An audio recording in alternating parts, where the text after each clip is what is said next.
नमस्कार दोस्तों, आप सबका स्वागत है मेरे YouTube चैनल में।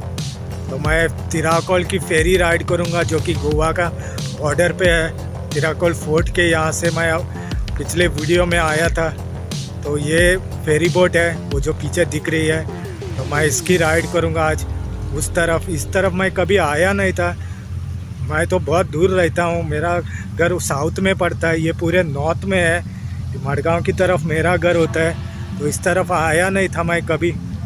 तो आज हम फेरी की राइड करेंगे और मुझे पता भी नहीं है वो कहाँ पे निकलती है उस तरफ। तो चलते हैं, अब देखते हैं।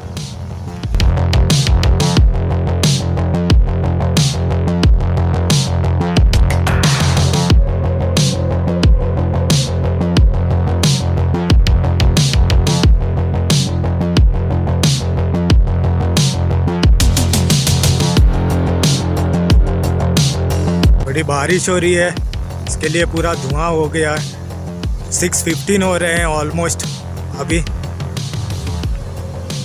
चलो चलते हैं।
तो ये केरी का साइड है। अभी इस तरफ लैंड हुआ, डॉक हुआ वो शिप, वो बोट, फेरी बोट। तो ये नज़ारा है इधर। मैं पहली बार आया हूँ इस तरफ, मैं कभी आया नहीं था। तो ये है, तो ये मेरे ट्रिप में है सब और वीडियो। अभी अंधेरा हो गया, 6:30 हो गए, बारिश भी बहुत है, तो नहीं कर सकता और कुछ। चलते हैं घर। अभी ऑलमोस्ट मोर देन 50 किलोमीटर मेरा घर है यहाँ से, तो चलते हैं। तो दोस्तों, ये थी मेरी ट्रिप। आप ज़रूर लाइक करना, शेयर करना और सब्सक्राइब भी करना मेरे यूट्यूब चैनल को, bikerbabaavlogs। Subscribe for more. चलो चलते हैं। Thanks for watching.